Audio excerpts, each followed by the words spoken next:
fam, what up? Get Money Sports Show, what up? It's the Get Money Sports Show, let's go. It's the Get Money Sports Show, let's go. It's the Get Money Sports Show, let's go. It's the Get Money Sports Show, let's go. TKO, let's go. The sheriff in here, let's go. The Hawk in here, you ready? King Coop in here, you ready? D-Minus DC, you ready? We about to talk sports, you ready? You know TKO Pro, Russell Love better ask the sheriff about them Colts. Ask DC about the Braves. B-fam, it's a whole new wave. Real men, we ain't never been whiners. King Kunta gon' rep the Niners. Straight talk, you don't hear no slurs. D-Minus gon' rep the Spurs. Ask Hawk about the Seahawks, but ask him all about anything. Going hard like it's all a dream. Ladies and gentlemen, are you ready? It's the Get Money Sports Show, let's go. It's the Get Money Sports Show, let's go. It's the Get Money Sports Show, let's go. It's the Get Money Sports Show, let's go. All right, let's go. It is sports time here at BFAM 19.6. Get Money Sports is here in your building. I don't know what's going on here with our phones, but if you look at your phone right now and it says 38 and sunny, I'm in my feelings tonight. What the fuck is sunny about 38? It's a great day when it's sunny outside. That's all I gotta say. No.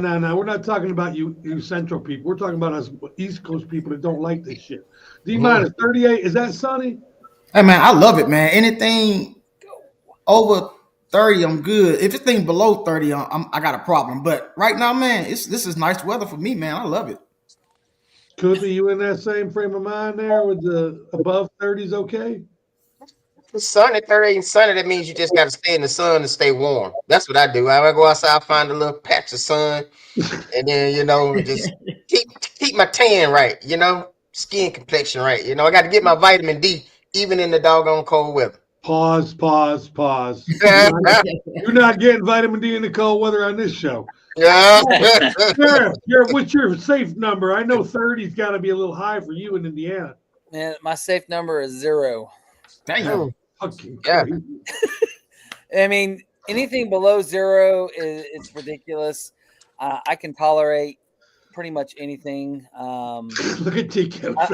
I'm the guy out there in the sweatshirt and the hoodie and shorts and sandals. I'm out there. That's that white guy right there I keep telling you guys about. That white guy that wears the sweatshirt outside with the shorts in the snow. That's him. Ain't no fucking way. One of those. TKO. We know your comfort level's around 0, right? Absolutely not. I mean, just because I was born in Michigan does not mean my body was made for those type of weather. I am a tropical skin brother. I live here in these nice, beautiful suburbia, and I see the Charleses of the world this morning because it is. And I see plenty of white fellows walking up and down the streets with hoodie and shorts on. I don't get the combination. And sandals, by the way. I was going to say, not the sandals. Yep, thong sandals, that is. Not the lay over the top of the foot sandals. The whole foot's exposed. Yeah, sandals. Hawk, Seattle, we understand. What's your safe number? You see how you dress right now. He said it was colder in the house than it was outside. So, Cold in the house, but what? I guess I don't know what my number would be. All I know is there's levels of cold. It can be cold, but when you walk outside and the cold feels sharp, whatever that number is, once I get to that sharp feeling where I'm like, damn, it's cold, that's when I don't want to be outside anymore. You can go ahead and walk outside today. I'll let you know it's about here. It's really close. Okay. It's really, really close. And this segment is brought to you by Monster Energy Drinks. The only thing Monster Energy Drink doesn't do is keep you warm. It will bring you up and fuel your athletes and participants, but it's not going to keep you warm. It's not just a drink. It's a lifestyle in a can. All right, let's go ahead and start this off. D-Minus, what you talking about today? Yeah, man. I'm been paying attention to the Lakers. I really don't, but he just been getting my attention lately, man. Austin Reeves, man. Have y'all been seeing this guy? Could he be the best player on the Lakers team this year? Just to ask the panel that, man. Well, let me just go over something right quick. He had 21 against Memphis. He had 28 against Minnesota. Then he had 41 against Portland, which he hit a buzzer beater. He's averaging 32 points a game, 5 rebounds, 9 assists. Now, my question is he the best Laker on the team so far this year? Or could he be the best player? My opinion is yes. I think if Ballhead sit his ass down and gonna retire, I think he'll go ahead. I think he'll be the good. Him and Doncic be a one good 1-2 punch. Him and Luka. I don't know, man. What you guys think, man? Because I'm thinking like, look, if LeBron get out the way, or Ballhead get out the way, and let this guy All play spot. his game. We seen Austin Reeves last year how he played, man. He was a nice player, nice asset to the Lakers. I think he could be the best player in the Lakers. I think he'd be one of the top 10 players in the NBA, period. What you guys think on that, man? Just my opinion. Let's let Kunta go first on this one right here. What do you feel about Austin Reeves? I think he's until what my brother was saying, he's not going to be the best player on the Lakers because LeBron's still out, and at the end of the day, that's Luka's team. So he's not going to be the best player. He might be a best asset on the team, like far as points when they need him. But right now, as of right now, he's showing what he can do for the Lakers. Now it'll be up to the Lakers organization to use him. But this is the point I'm concerned about right here. When LeBron comes back, how they go fit him into that equation to make it work for him to get those plays, those points, and get him the ball. Because at the end of the day, LeBron gonna have the ball in his hand. Luka gonna have the ball in his hand. He might be like the third, fourth option. So now it's all about working him in there to make it right. Because it can work. It's just up to the coach to determine how he's gonna get him into that equation to make the Lakers a run for the championship. How about you, Sheriff? Reeves is a up and coming player. I agree with D- that he probably is the best player once Ball Hog wants to move on. I think that the Lakers just had that new acquisition, one of the biggest transactions in sports history this week, made it official. I think the Lakers are going to try to come back to their old glory days of the 80s, the early 2000s with Shaq and Kobe. But Reeves, from the play that I've seen from him, he's very consistent. And consistent is what you need in the NBA right now. This is a different NBA from 5-10 years ago, 20 years ago, from what we saw with Jordan and all them, Iverson. It's just you have to be consistent, and Reeves is consistent, and in my opinion, currently the second best player on the Lakers. TKO, how you feel about Austin Reeves? I'm gonna come back to you, Sheriff. I think Austin Reeves has a very good skill set. I like his play. He got a little bit of what Charles was mentioning. He's right. A lot of these players today are pretty much all the same. They go to the same trainers. They learn the same moves, and it's more of like, say, iso ball, right? If they keep the game moving and shaking, what's up, King? If they keep it up the way they have, you're right. It's hard to find stars because nobody stands out. They all do the same. To sum it up, well, LeBron looking outside, going to retirement, you're looking at this is, of course, Luka's team at this point. I think Austin Reeves is a very good third option, which in today's NBA is very needed and very valued because at any point in time, it's 15 to 20 points a game. Because, of course, you got to remember when these two come back on the court, the ball is going to be pulled back a little bit from him, which is fine because he's that type of player. He doesn't need the ball in his hand to make an impact. And that's what players you need like that. So I like this kid, Austin Rivers. I think he's a very good upside.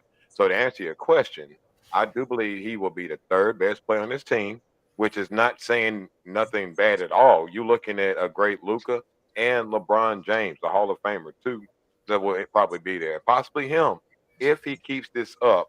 But I do believe that as long as he continues, they're going to have a very decent and good season.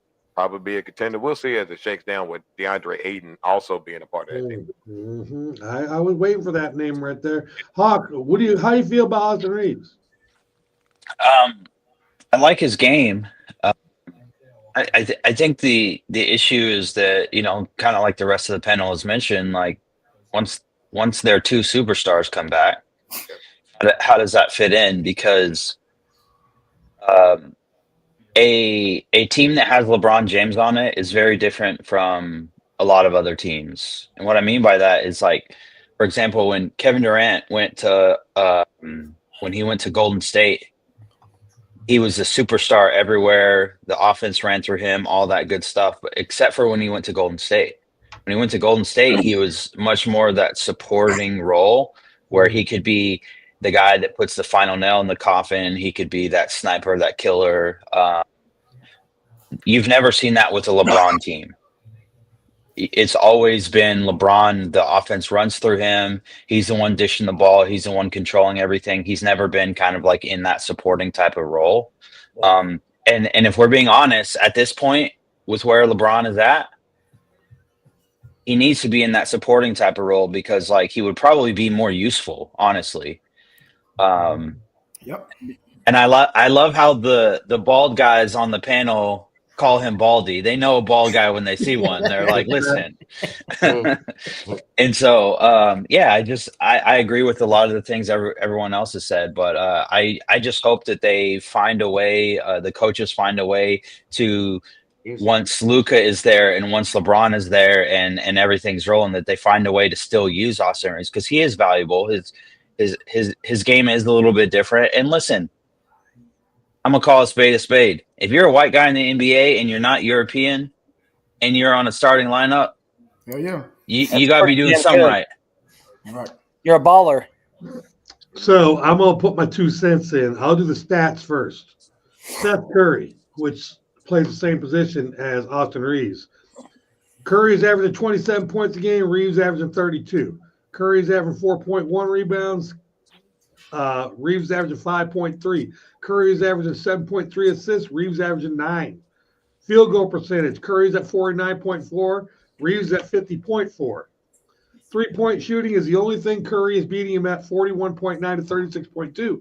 That makes him elite. But here's the problem of being elite on a team that has stars. He's not elite. That's not Your name is Jamie Lee Curtis. You are the best supporting actress on a team.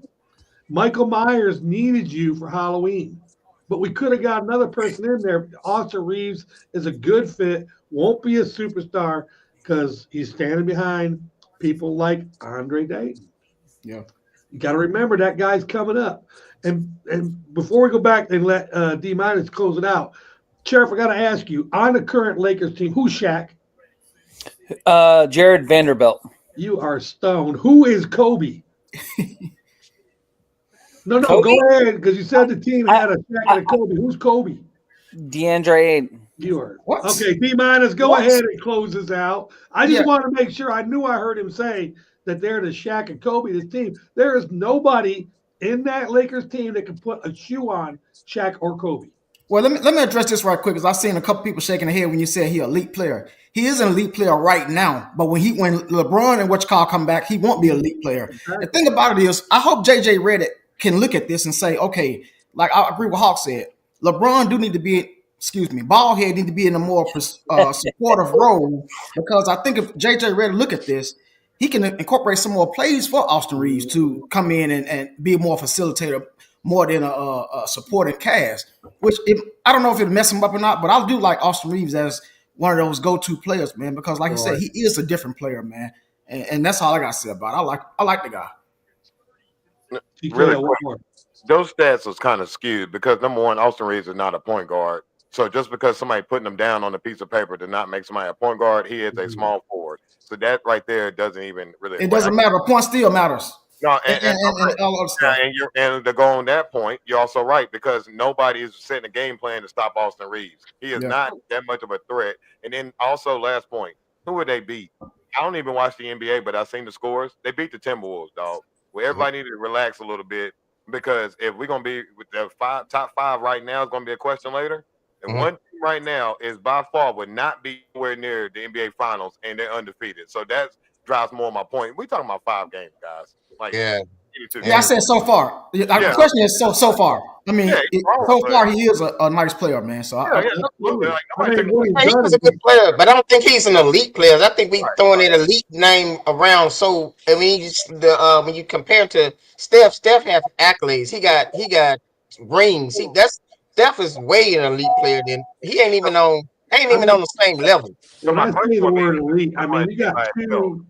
you got two superstars way out. You got LeBron and Luca on the bench, and Reeves is carrying the team right Right. now. Luka Exactly. plays That's why I'm saying he might not have those accolades yet, but he is an elite player because he's shining when the other two aren't there. Right. And I will admit with D minus, if they find a way to move him and put LeBron at small forward, man, the gonna do game that. changes. They're I not know going to they're do not. that. I know they're not. I know they're They're not. not going to I do know they're that. not, but if they can find a way, golly, that'd be an elite team. Yeah. Kota, what's going on in the NFL? NFL is getting close to the trade deadlines. I think it's Tuesday or whatever. Yep. So my question is to the panel. Right now, who is the NFL MVP right now? The person that playing at a high level that could possibly win the NFL MVP. DC, I want to get everybody's opinion before you come back to me. I want to because there's a lot of names that's going to be out there, and I want to kind of address those. I'm going to see what the panel's saying. All right, so when you give your name, give a short relapse of why you think he is the MVP right now. Let's go ahead and do backwards. Go with Hawk. We know this is the quarterback only award, but if me personally, if I'm handing it out, I'm handing it to Jonathan Taylor. He's leading the league in rushing. He had a down year or two because of injury and stuff like that, but the dude is a machine. I don't know if you watched the Colts game this last week, but I watched a little bit because I have him on one of my fantasy teams, so I'm like sitting there watching Jonathan Taylor. Right. I'm like, dude, get a catch, get a first down. I don't care, just keep getting points, you know. And right when I was thinking that, he popped off that 80-yard run for a touchdown, and I'm like, okay, this dude that I'm playing is so screwed, you know. But like Jonathan Taylor's leading the league in rushing. You know, he's been extremely efficient. As far as running backs go, you have to be like just straight up balling on a different level if you're going to be mentioned in the same room as Josh Allen and as Patrick Mahomes and as all the other quarterbacks that get mentioned. This is why I think that they should set aside an award for best quarterback and let the MVP be what it's supposed to be, where a defensive player could win it, where a wide receiver or a running back or any of those people could win it. But yeah, my money's on Jonathan Taylor. That's my pick. Walt Dudley, you sad motherfucker. You better turn that. You better type something in there right now that says "Go Yankees." You flip flopping motherfucker. And Yankee fans. Okay, a shot at you, Hulk. No. And not just that, but like, how do you go? Like, aren't they in the same division as the Yankees? They are. What are we doing? See me right. Go Dodgers. Yeah. TKO, who is currently the MVP in the NFL in your book? I would go with Baker Mayfield. The reason why I would go with Baker, that man ball on Mayfield, is because with all the injuries, he is still finding open receivers. Why that team is where they are right now. Without him, that team be dead in the water. They have a great defense, but as the way the defense keeps them in the ball game, they capitalize when they need to. And Baker has always been on point this season. 1-2 games at this point, if you had an off game or not, hey, it's okay. We're looking at again the 18-game season. But really quick, the thing I would like to mention is to Hawk, and I agree with you, and I think this is why they have this in this case. Saquon Barkley did not win MVP last year. However, if somebody run over 2,000 yards, you are the most valuable player on your team. I don't care what you're doing, right?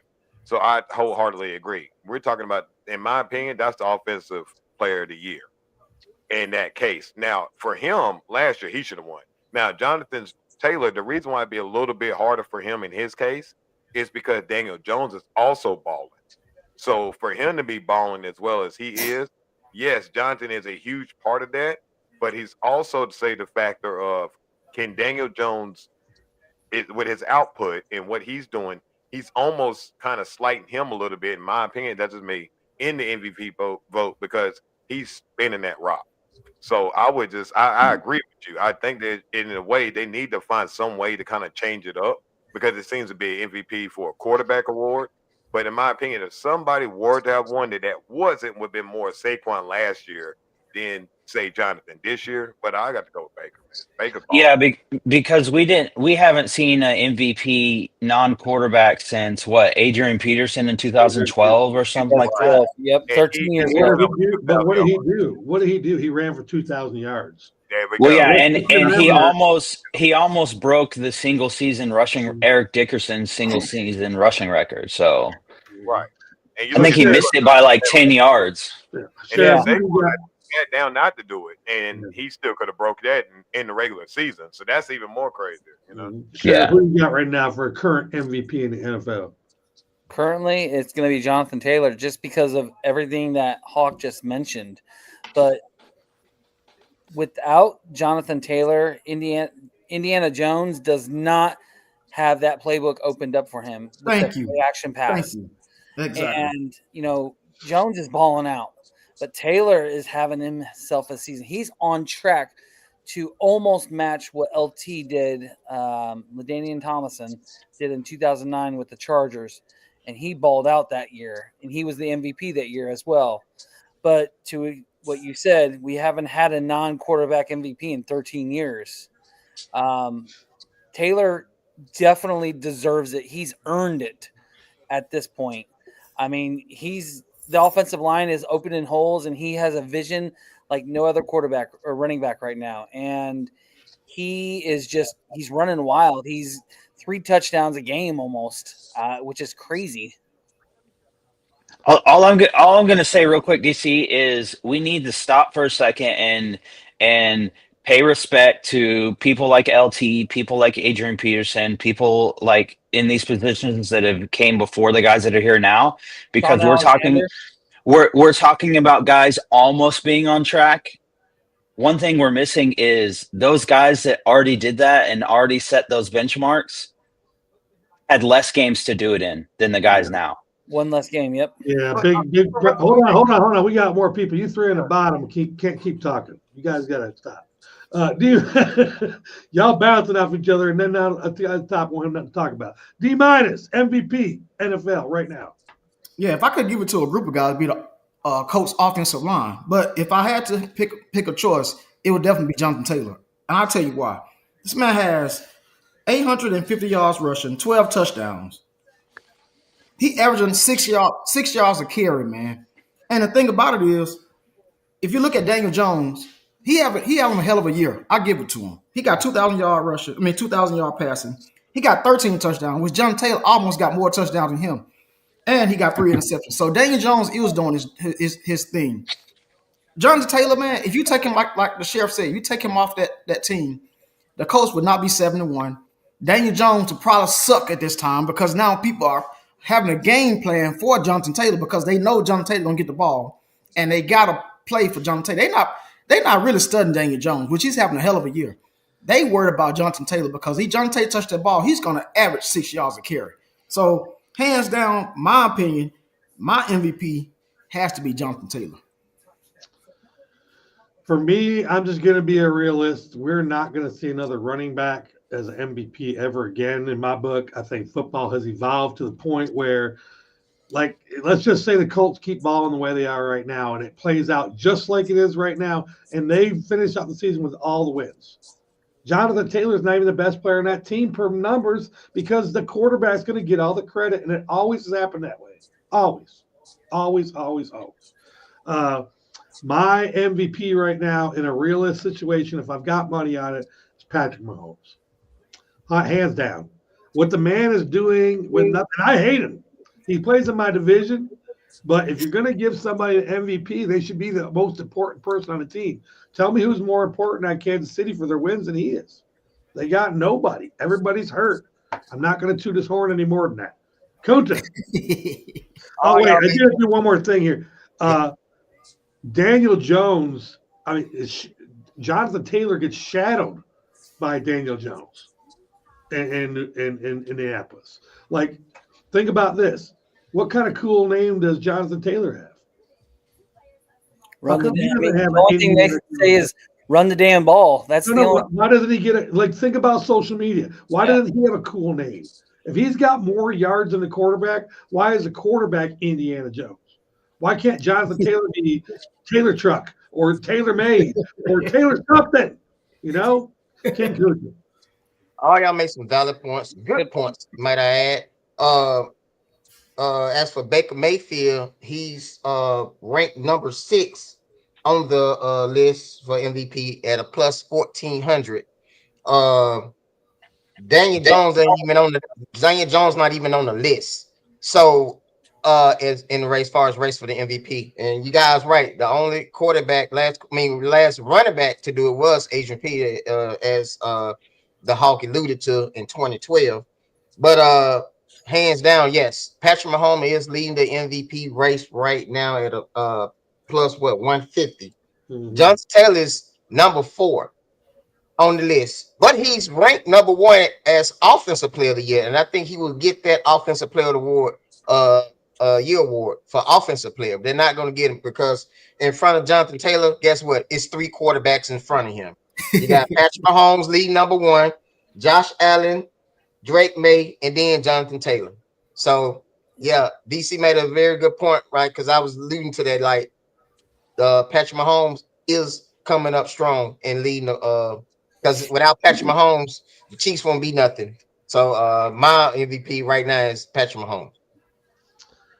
All right. Back in my youth days of NBA basketball, there was a job that coaches have to do now that they don't do back in my days.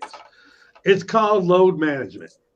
And thank God we have a real GOAT that can explain load management to us. Let's give it up for my boy, Michael Jordan. Games a lot. A lot. You played 82. What do you think of when you hear the term load management thrown around? It shouldn't be needed, first and foremost.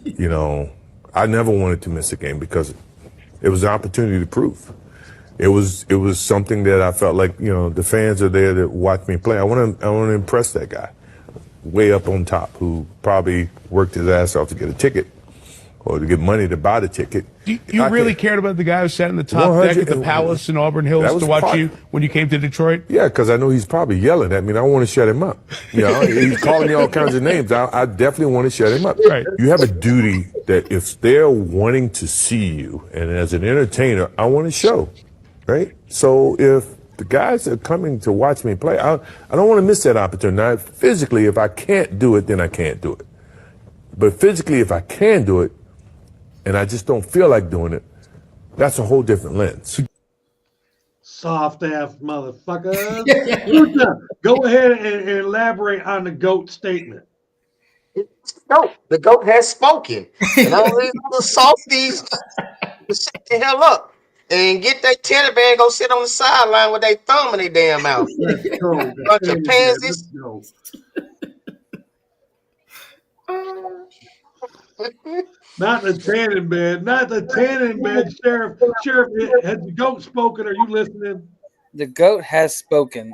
Jordan will go down and is the greatest of all time. And he said it perfectly. He wanted to play because those people bought tickets to see him perform and play and to be entertained. This is, like I said earlier, this is a way different NBA than when he played. Because people want to get rest or they're just tired or they're not mentally there. But if they're physically able to perform, they should be playing. At the end of the day, they're paid to pay. They're overpaid to play. Right about this. So, yeah, he has spoken. Michael Jordan for commissioner. Michael Jordan for president. Seriously. I'll tell you right now, that'll never happen. There'll be too many fines passed out. TKO, I got turf toe, man. I can't go in tonight, coach. I even break it down to wrestling. Ric Flair, Hogan, Boy. those men will wrestle 7 days a week. Yep. And they fought to wrestle an hour because of that crowd. If I had the opportunity to do the same thing today, just like Michael said, when I wrestled last week, even though it was a free event, I made sure everybody heard my name blocks away we was outside. Yeah. So you're absolutely right. Anytime you had that opportunity to show the world who you are and dominate somebody is the name of the game. And Michael, the GOAT, Jordan, laid it out the best. If I got the chance to get up and perform, I'm going to give it everything I got and show y'all. And that's what I think they should do today. Hawk? I just think that Michael Jordan and Kobe Bryant set the bar for what a competitor should look like. And since those two have left the league, we haven't really found someone that's like that. No offense to today's generation, but they're different. They're not the same. And you know, you got to do what you got to do. When you're a professional athlete, all your time and energy and everything should go into being a professional athlete. Because if you play your cards right, you can make enough money where you don't have to do another damn thing for the rest of your life because of the amount of money you get paid. So, hey, I'm right there with them. Is like, go out. Like, it's one thing if you get injured, right? You like actually hurt yourself or you need a surgery or something like that. But like, if you're just like, oh, I'm tired, I need a rest day. No, that's some BS to me. So I'm right there with what Michael Jordan's saying. Hey, D, do you remember when back in the day when Jordan used to go like this and point up in the stands like that? At least now we know what he's doing. Oh, yeah. He was pointing at one guy to shut your face up. Yep. I heard you. So, D-Miles, my question to you while you elaborate on this, if you could pick one player that would tell his coach, nah, man, I'm playing when it's load management time in today's NBA, who wants to play right now? I don't see nobody right now. I'm just being honest. Like, nice. I really don't. Because everybody want to rest. Like, I don't get it. But the difference is those guys back in the day, like Kobe and Michael Jordan, all them, after the game, they've started practicing again. Facts. The reason that these guys' body is not conditioning well is because they don't work on their game like that. And the thing about it is what kills me is bald head. I always tell me he spent $1 million to get his body right, but you always want to be the first one to fucking rest. What the hell is a turf toe anyway? Just this is in my head. I don't know what the fuck this shit is anyway. The most bullshit injury in the world. I know, but if he scrape his elbow, they hurt. They want to sit down. I heard Allen Iverson say in the same, not in the same interview, but in an interview similar to that. Allen Iverson said his coach used to tell him, he said, no, you can sit me down at practice. He said, but in the game, I'm playing. He said, if you sit me down in the game, that's like a suspension to me. He said, no, I'm playing. Like these guys these days, man, it's not like they not built that way. And I always remember my brother always say it. These guys these days, these young guys, they weak as hell. We go outside back in the day, we scraped our leg or whatever. You know, they told us to put some dirt on it and keep it moving. Yep. Shit, these days, these folks in the NBA now, they get a scrape and they want to sit down for a whole week, man. Like people pay their money to come and see y'all ass, and y'all don't want to do shit. They suck. Michael Jordan, the GOAT, has spoken, baby. I'll never forget the first time my granddaughter was just playing baseball for the first time. She slides and gets a little raspberry. She starts crying. I'm like, man, put some dirt on it. She goes down and rubs some dirt on it, like for real. And she goes, Papa, it doesn't hurt anymore. I said, I told you, man, rub dirt on it, man. By the way, Baldy, there's no turf toe in basketball. Y'all don't play on turf. You play on a fucking court. How do you catch turf toe in basketball? And see, one last thing, and this is what I hate about NBA players. When they so-called injured, they become fans. They sit on the sideline. You looking at them like, what's wrong with it? It's just like that Anthony Edwards when the Lakers played and they was shouting out. Who was that guy when what's that guy? Reeves was like lighting them up. Yep. He was a fan. I'm like, what's wrong with Anthony Edwards? Why he ain't playing? He becoming a fan. You know, his body language, he was moving around. He became a fan. Like, why is you off today? Right. Like that shit. These NBA players pretend to be hurt and then they come to the game and sit on the sideline. Like that's real. If I'm a player, that's real disrespectful to me. Like, why is you not playing? Why is you here? If you hurt, be at home. Go home. Do something. Man, because it's all about the money, baby. All about the money.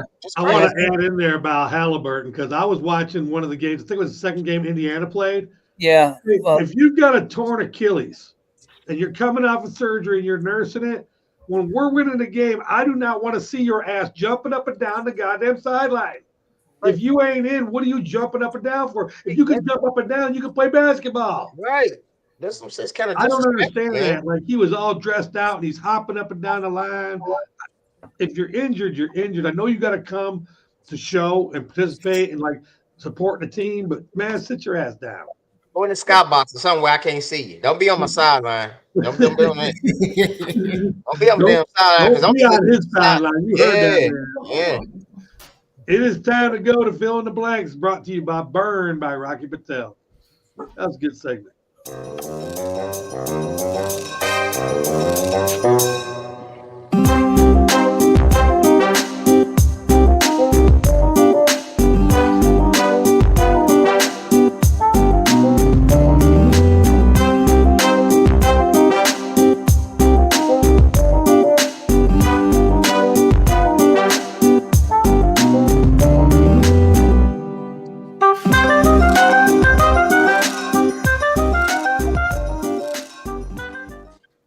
Fill in the Blanks is brought to you by Burn by Rocky Patel, located in Atlanta in the Battery at Truist Park, open daily from 4 p.m. to midnight, Fridays and Saturday 2 a.m. I'll tell you one thing about Burn that I know right now. When the Braves aren't here, life gets chill. You're going to find a lot more people in there that you wouldn't think are in there. It's kind of cool. I'm just going to leave it at that. Kind of cool. This first question here, I'm going to reword it in my own words because I don't think I worded it properly on here. The big name of the 8 new WNBA players into the WNBA Hall of Fame is Candace Parker because she blanks better than all 7 of the other players. I understand 2 are coaches. Why is Candace Parker the best player on this list of 8 players? D-. She is Candace Parker. Everybody knows that. She is the beast. She was one of the greatest ones. But is she the best one on the list though? Because you got to think about Sue Bird as well. She is up there. I thought. So I don't know about this question, DC. I'm kind of questioning the question. All right. So question it. Who's the best on the list of the 8? It's between Sue Bird and Candace Parker. I do agree with close? That. Is it really that close? I think so. I could be wrong. That's my opinion. All right. I'm interested to see what the other guys think. All right, let's see. So we got 8 players that are 2 are coaches, 6 are players. Kunta, I knew Sue Bird was on there, but I think Candace Parker is lights out above her. Am I right or wrong? You're definitely right on that because Candace Parker's won 3 WNBA with 3 different teams. That's 3 different teams. And not only that, she led the USA to 2 Olympic gold medals. Not one, but 2 Olympic gold medals. So I think she have just a slight lead over. Yeah, I forgot about the 2 golds. I forgot about 2 golds. But hey, she's a player that played on 3 different championship teams. 3 different sets of women. We all know how women are. Getting 5 women to agree at something. Leave it at that. TKO, what do you think? I'm looking, I looked at it earlier too. And no, I don't think she was the best in the whole class because I'm looking at Sue Bird had a longer, better career, in my opinion. That's what I'm saying.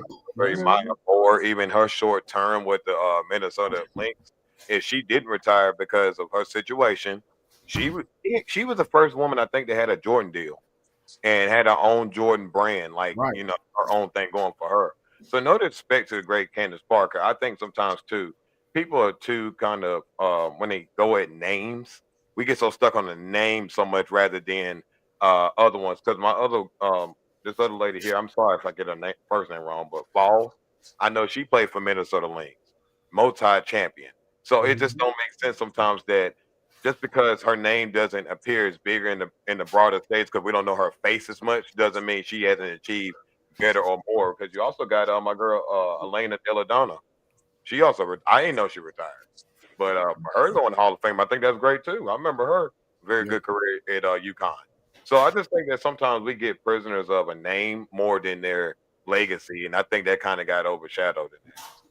All right, so Hawk, it looks like we got 2 with Parker and we got 2 with Bird. You're gonna have to break the tie because the sheriff's on mute. I mean, what do you want me to say? What do you expect? You know what I'm going to say, Right.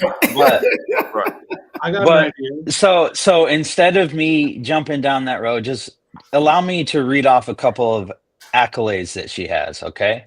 Go. 4-time WNBA champion, Candace 13-time no, 13-time WNBA All-Star, 5-time All WNBA first team, 3-time WNBA assist leader. What do we got? The WNBA does anniversary teams. He was on the 10th, the 15th, the 20th, the 25th. Was with the same team the entire time. Jersey retired. Statue outside the stadium. Oh, by the way, she was a 2-time NCAA champion when she was in college. She's got a ton of European accolades. What else do we need to say? That's as GOAT gets. You got all the accolades on every level. Right. You got a statue outside the damn building. You got your jersey in the rafters, retired. No one can wear number 10 ever again if you play for the Storm. So, yeah. For me, listen, Candace Parker's great. Hell yeah. She's great. Don't get me wrong. She's great. But Sue Bird was like that. And she was with the one team the whole time. She never went anywhere. So that's it for me personally. We are definitely going to revisit Sue Bird. There's no way I'm just going to let that go. We are definitely going to revisit that. But it is trivia time. Yeah. And the sheriff has a lead. And he's not here. This is a good thing. This is a good thing. I'm being honest now. D-, we're starting with you. We are gone 2 weeks without a winner. So D-, hands in the air. Yeah, just don't care. What college mascot? Oh, shit. Goes by the name. Wait, what college mascot does Sebastian the Ibis cheer for? Sebastian who? Sebastian the Ibis. IBIS. It's a bird. Sebastian the Ibis is the mascot for what team, D-? This could be a layup. You know what the problem is? Hold up. I think I know the team, but I can't. It's a good team, but people don't know what the guy's name is. Y'all seen him out all the time. I'm playing on the word Ibis because I'm pretty sure most of you don't know what it is. I know this answer at this point. You want the team? You want the team? The team. That's it. They green and white, I think, but I can't think of the team. They might be. I can't. Shit. We were just talking about last night, Coon. I think one of the teams. Is it North? No, it's Shit. He's gonna be so mad. I know I just can't call the name. My bad. I'm gonna skip it. All right, D- is out, going in clockwise. That would make the Hawk up next. Hawk. I have no clue, but so I'll take a stab. But is it South Carolina? It is not South Carolina. Okay. TKO with your layup. What it's team the Miami Hurricanes. It's the Miami Hurricanes. Are you serious? Are you serious? It's the Miami Hurricanes. They show it every game. That crane is always on. It's not a crane. It is an ibis. Oh, okay. It's not a crane. What was the question? I know I just got back. Sorry. You're tied for first now. Thanks a lot, Sheriff. Right. You know what I'm saying? You see how fast they turned on him, Hawk? All right, so TKO now has 2 points. The sheriff has 2 points. Yeah, the tied for first. Now. Next week, the sheriff will go first. The question is, what college mascot does Sebastian the Ibis cheer for? Oh, that's easy. Yeah, like he said, the Hurricanes. Yeah, I'm pretty sure you know it now since he said it. Actually, believe it or not, they were talking about it on a radio station I was listening to yesterday. They were talking about mascots. This is the only reason that, like, oh yeah, that's the Hurricanes. That's. You know what? So I feel like I just put some useless information in all of your heads, so I feel like I've done my job. Let's go to our next thing. Oh, it's time to spice it up. I love spicing it up. Teddy, I hate you taught me that word.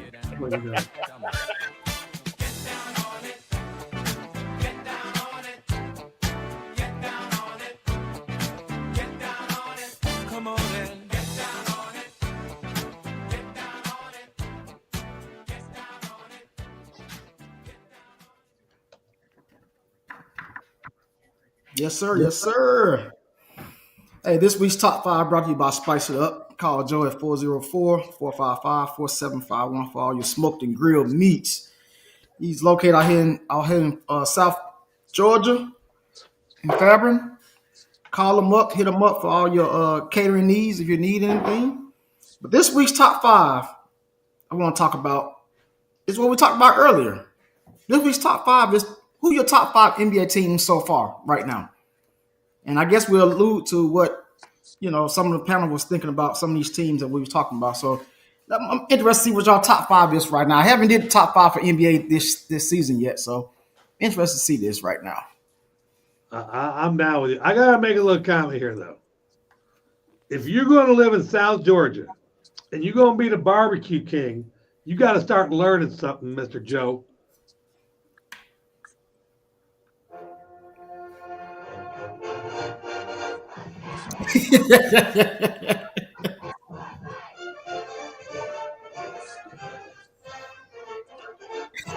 Go Dogs! I could not believe hanging out at D-Minus's house, having to sit next to Joe, Man, listening to him talk about the Alabama Crimson Tide. and there was a lot of Alabama fans over here. Yeah, fuck them people. But I love them all, but fuck them right now. Dude, I'll tell you what. I didn't know Joe was an Alabama fan. I'm so in my feelings. What? Yeah. I'm in my feelings. TKO, He's from Mobile. TKO, if somebody makes really, really good barbecue, but you find out they're an Alabama fan, do you still eat the barbecue? Sure, yeah. I mean, you know what I'm saying? I feel like I'm violating my loyalty to the Dogs, though. Hey, I'm sorry, man. Hey, food ain't got no loyalty to nobody. I was trying to make sure I wasn't doing nothing wrong. This brought to you by Spice It Up top 5 NBA team. Joe, you know we love you. We're going to flip you, though, somehow. Yeah, You might get drunk, though. yeah, that ain't gonna happen. What? We can get Joe drunk. We can get Joe drunk. Yeah, you can get him drunk, but he ain't gonna flip.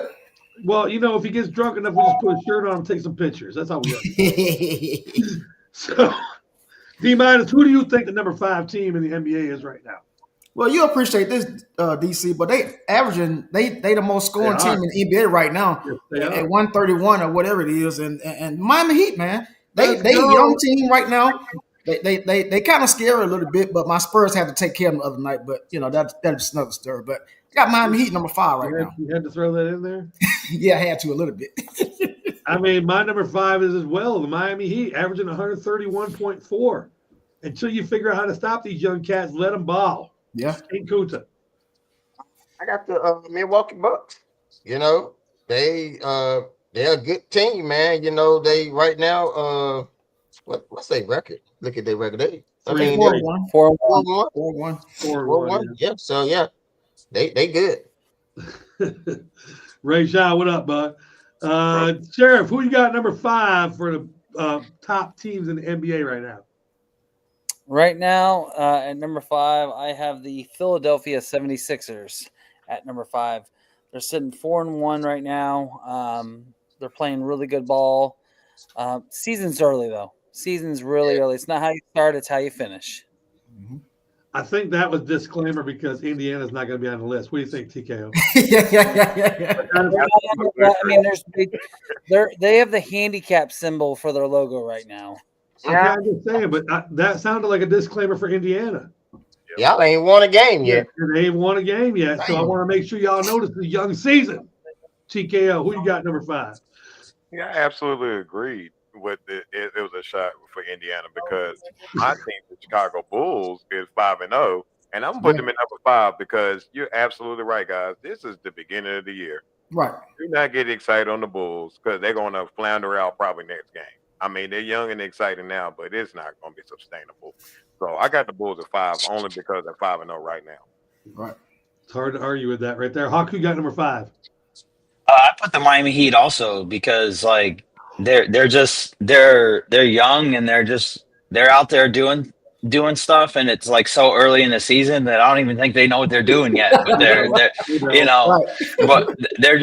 out there and they're putting up some points, and there are moments that they look sloppy, but there are definitely moments where they look really, really sharp. But what are we talking about? We're less than 5 games into the season, so so it's just kind of like the team that's sitting at 27 could end up being that 3. You just never know. So. Yep.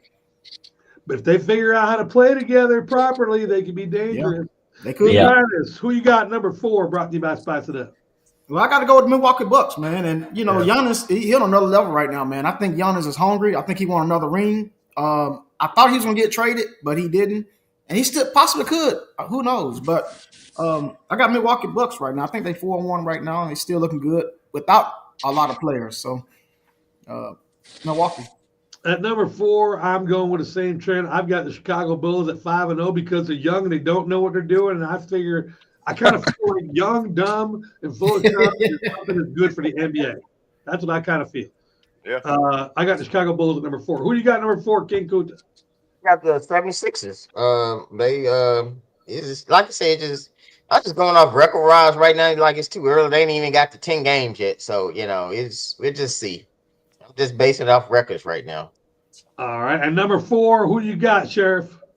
I have the Chicago Bulls. Like I said earlier, the season is super young. It's a long season, but the Bulls are playing good. They have the best record in the Eastern Conference currently. If they can continue the trend, then they could be dangerous down the stretch. But it's like Kunta just said, we haven't even played 10 games yet, so it's really hard to judge. TKL, we are a 16th into the NBA season. 1/16. Who's at number 4? Number 4, I have the 76ers because of all of the same reasons you guys mentioned. It's all the same because as I've seen, I don't watch a lot, but I know Paul George is a very good leader. But people like him and Embiid, if they can be healthy, they have a chance. But their history right now doesn't show them being able to make it through a full season. So I think that's going to be the most difficult part for them.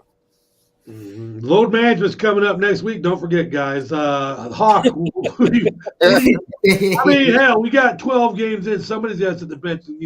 Right. Hawk, who do you got number 4? Number 4 for me is the 76ers as well, because this is the time of the year that you need to be out there supporting Embiid and Paul George, because not too long after this, they'll be out for the season. So we just got to support them right now in the window that we're in. It's like, hey, they're playing great. 76ers look like a championship caliber team, and then once they get hurt, they're going to be in the lottery. So as for right now, rooting for them. Hope they do well. This list is so going to change. Yeah. T-minus, who do you got number 3? That's why I wanted this, because I want you to save this list, because in the middle of the season, I'm gonna go back to this list and see if these guys still in the same. But my number 3 is the Chicago Bulls.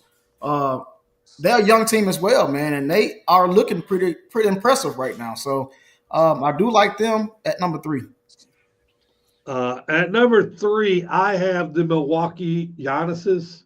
Giannis is averaging 36.7 points a game through 5 games. And like D. Mize was saying, I think he's looking for another one of them MVP rings. I don't know if the team is going to get a ship, but Giannis is going to get some kind of accolade this year. He looks amazing. King Kuta, 3rd. 3 is the Bulls. But like we said, man, like somewhere down the line, probably one or two of these teams gonna be on the list, top 5. All these teams we saying, like maybe 1 or 2 might be back on this list, be consistent. So Bulls number 3 as of right now. Who do you got number 3 there, Sheriff? I have Steph Curry and the Warriors at number 3. The Warriors are always going to, as long as Curry's on that team, they're going to be a top 5 team as long as he's healthy and they're playing.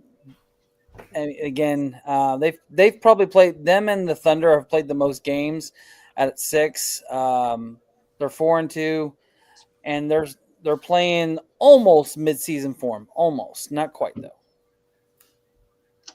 TKO, who you got number 3? Brought to you by Spice It Up. I got the Milwaukee Bucks. A lot of the reasons because Giannis, it seems again, he's very hungry. The East is wide open, so I think he's taking the opportunity with some of the young talent. I've seen some in the games, but I did see my man Cole Anthony that left Orlando come over there. He looks pretty good. Kuzma's playing very well, which Really that's a good. surprise. So I think with that, and they also got Middleton away, which I think at times kind of hampered Giannis's growth because they're almost the same player at times. So with a little bit of a mix up, some used to it, I think that is a chance to help them propel a little bit further. I don't think he's going to get traded this year. Again, I don't know much about NBA talks, but I do think if they kind of gel together with that young talent, I think they got a good chance. Hawk, who you got number 3? Give me the Cleveland Cavaliers there. Last year we were talking about how young they were, and like I was saying it at 5 with the Heat is like, hey, they're out there playing. They may or may not know what they're doing. We were talking about that last year with Cleveland. So now with a little bit of time under their belt, a little bit of experience, they're coming back, and let's see if they can make some noise, And so they look pretty solid. All right, D-, we're there now. We are at the spot where if the season ended right now, these guys would be second place runner-up, not the champion, but the guy to come in second. Who is in second? My San Antonio Spurs, baby. Let's go, baby. Let's go. Hey, all I got to say is one name, man, Victor, man. And these guys are 5-0 right now. We looking good. I don't want to jinx it, but I ain't going to talk too much about it, but they are my number 2 right now, man. I hope they can keep it up. Now, I'm super surprised about that right there. At number 2, Me too. at number 2, and Hawk, you can go ahead and just turn your sounds off. It's OKC. They played 5 games. Their first 2 games went into overtime. Double overtime. Double overtime, my bad. SGA is acting better than he did last year. He's going to get a Grammy in the paint this year. I mean, they look really, really good. I'm sorry, Hawk. Who you got number 2, Kuta? I got the Spurs. As my brother said, I'm a little disappointed in him. I thought the Spurs was gonna be his number 1, but yeah. So, but the Spurs are looking good as of right now. So, it just as long as Wembanyama stay healthy, they got a chance. Charles? I will tell you, my number 2 team. I don't want to say it. It's not San Antonio. It's that damn Thunder team. Fuck the Thunder. All right. At least we know how. Me and Hawk probably feel the same on that one. Yeah, I'm sure. Well, y'all just messed up Hawk Day right about now. He's really gonna be messed up. He's really excited about that right there. I'm interested in what he's saying. His top 2 is. I mean, Hawk's an honest guy. I know OKC's up there somewhere, but it's early. He might leave him out for now. TKO, who's at number 2 for you? For me, I got the San Antonio Spurs only because it's like Wemby is literally an alien. I watched some of them clips and highlights. Man, it's going to be a problem because this year now he's really starting to figure it out. And I love a lot of the young talent he got. Castle is good. Barnes with some leadership there. I think again they could gel. I just really believe a lot in the Spurs, man. I think they got good coaching. Yeah. And see, that's my brother right there, everybody. My brother Ray. I'm honestly, Ray, you're right. I didn't have Cleveland on my list, but he had a good point. If we're not going by record, Cleveland is a solid team too. But going just by record, because I don't know much about this NBA season, I would just say the Spurs right now because of that 5-0 record with a young team. All right, Hawk. They make mouthwash. Just remember that. Get it out later. Give me Golden State at 2. I love it. He's not doing it. I love it. His loyalty is beyond loyalty. Give me Golden State at 2 because he's still got the best shooter on the planet. And honestly, if they didn't get hurt last year, they might have made a little bit of noise in the playoffs, maybe spoiled that Northern Texas team from winning the whole thing. So. Agreed. All right, we are there now. D-, brought to you by Spice It Up. Who is the number 1 team in the NBA right now? Well, Hawk, close your eyes and your ears when I'm about to say this because it's OKC, man. I mean, they the champs. Respect. You got to give it to them. I got OKC above my Spurs because Spurs got to go see them. So it's going to be a good match. I can't wait till that happen, but I got OKC my number 1. I don't know what the hell's going on here. This must be like the day after Halloween or some shit. The San Antonio Spurs are definitely the best team in the NBA right now, the way they're playing. I think D-Ma's just being careful. You don't want to jinx his team. Ding, ding, ding, ding, ding.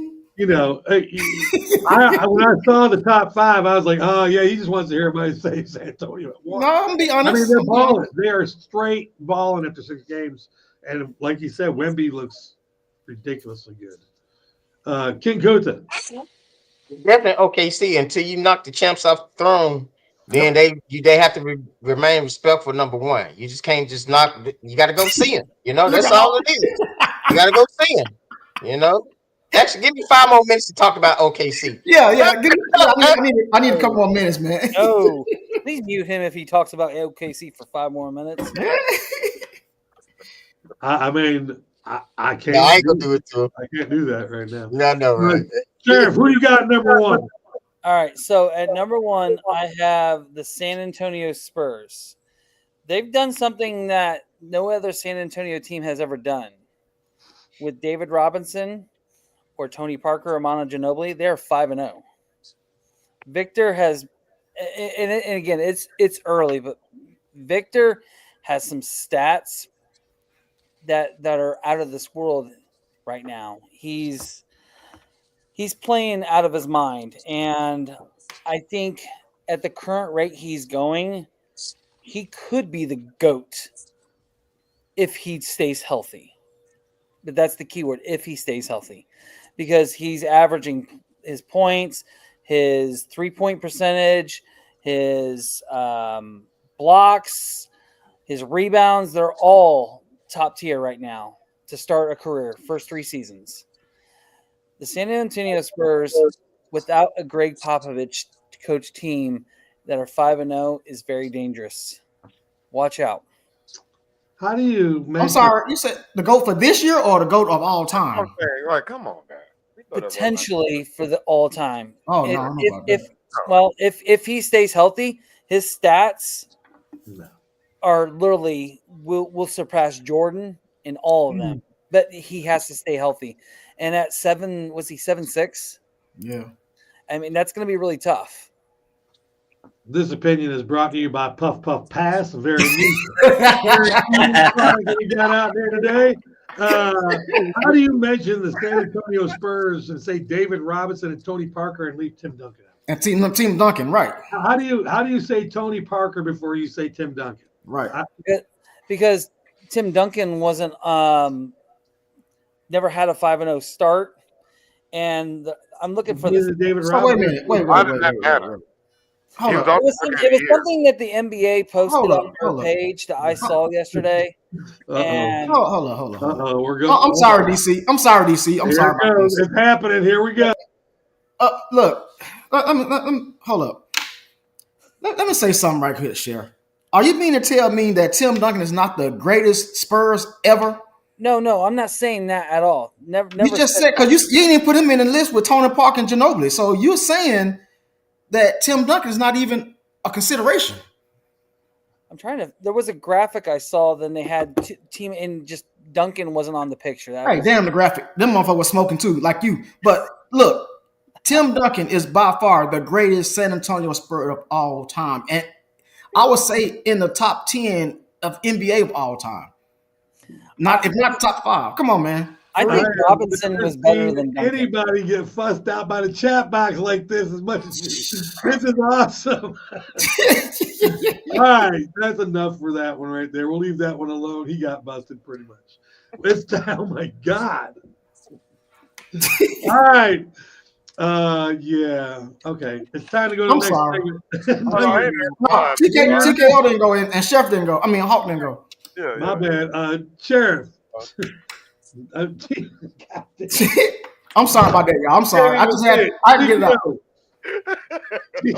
TKO, who you got number 1? I'm lost.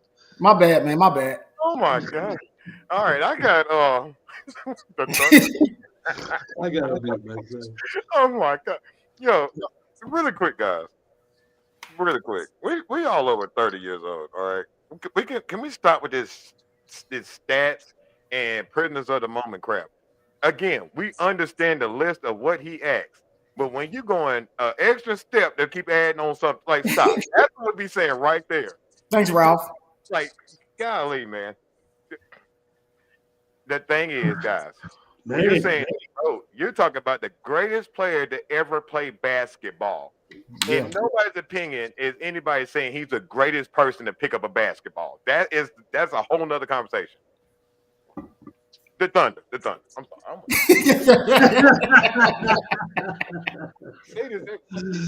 Oh my God, Hawk. Who do you got number one? Hey, I'm gonna do what you guys No, you're not. don't expect me to do. No, you're My number one team Is the Indiana Pacers? is the San Antonio Spurs. I don't want to hear it. What the fuck? The Indiana Pacers.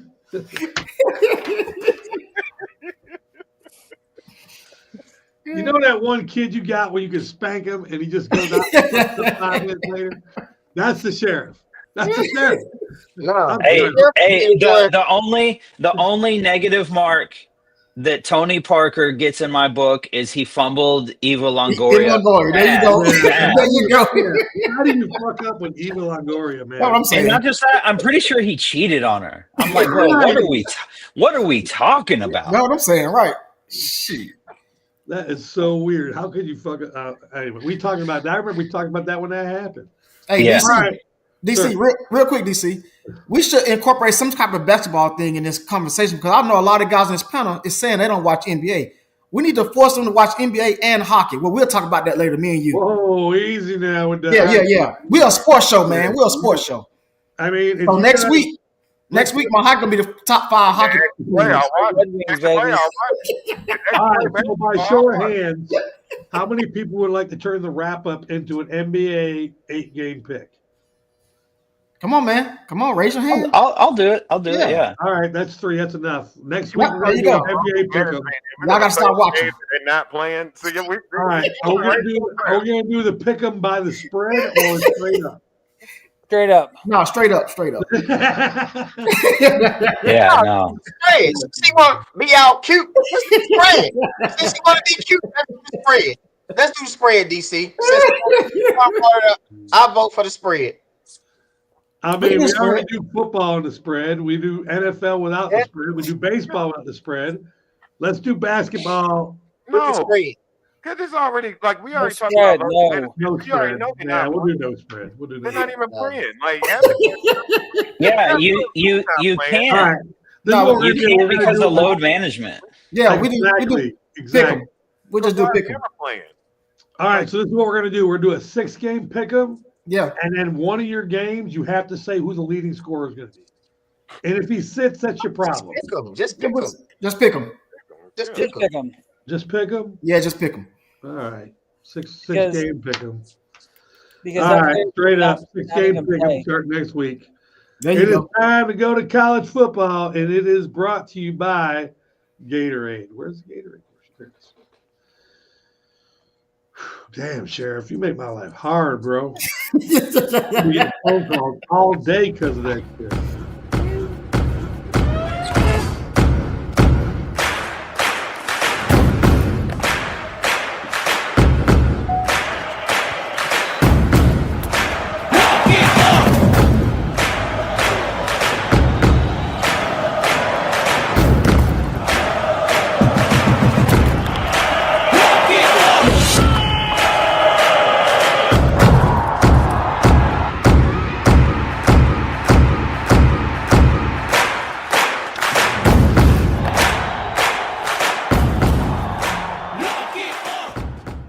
I want to do a quick shout out to my boy Chris for these amazing new T-shirts. They Chris, not what- like Chris? us. They not like us. They not like us. Florida and Lisa Eaton, y'all getting your asses stomped today. Have my food ready when I get home. All right. I'm probably gonna get in trouble for that. Last week, the winner was D- again, 2 weeks in a row, winning the college football parlay. He went 8-2. Hawk went 7-3. Sheriff went 6-4. DC went 5-5. King went 4-6. TKO is still not having a good time with college football. He went 3-7. And Ken Kunta is still in the lead by 4 over the sheriff. That still blows my mind. What? Because I'm second place? At first, not me. Yeah, that blows my mind. I am 8 games behind the sheriff. He's tied for second place. Get that right. I mean, you want to be tied with him? I am tied with him. Okay. All right, TKO. Let us know what not to bet on, buddy. Damn. I don't care because everybody I'm knows. coming next. Don't worry about it. No, trust me, I don't care because I think it's just ridiculous what college football. That's why I do not gamble, guys. So don't put no money on me. You're gonna lose.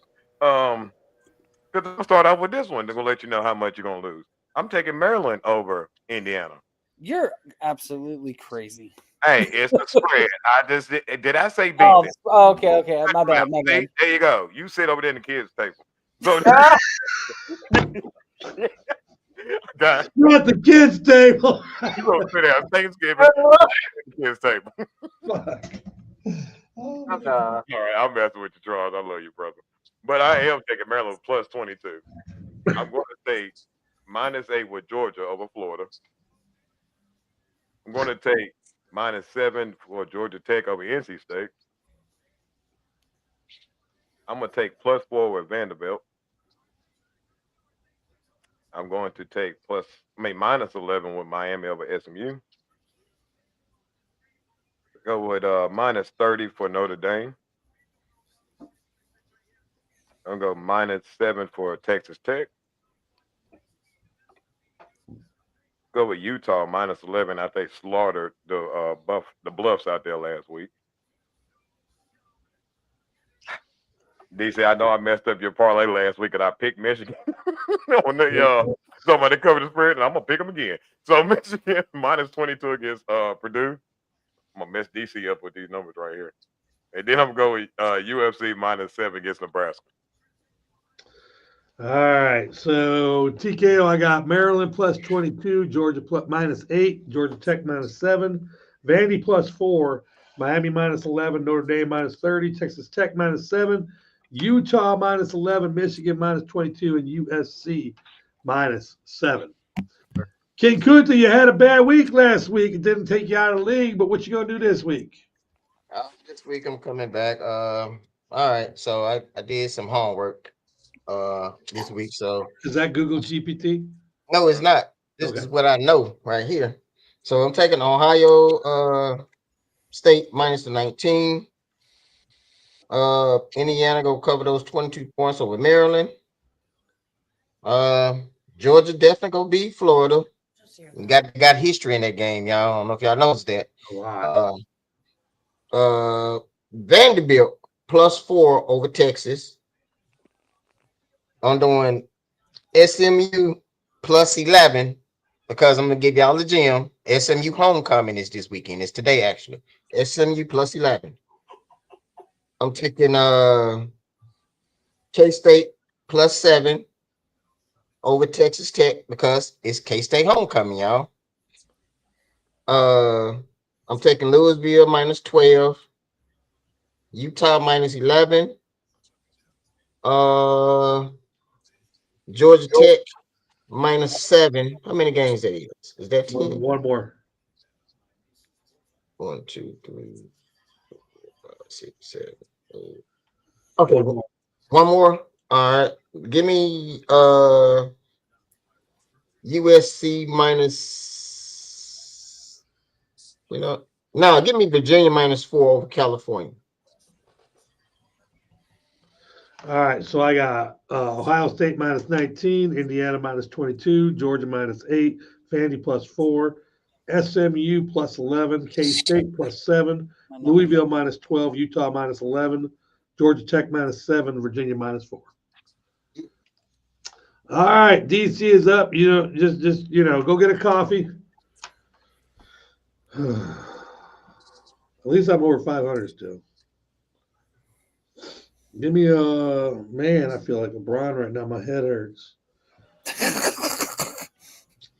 Give me Ohio State minus 19. Are you guys going to cover those points against shitty Maryland? Yes, we are. Give me gonna be- Maryland plus 22. No, I'm playing. Give me Indiana minus 22. Give me Georgia minus 8. Ole Miss minus 15. Georgia Tech minus 7. I don't care about no homecoming. Give me Miami minus 11. Give me Virginia Tech plus 12. I don't think Louisville's going to cover that points.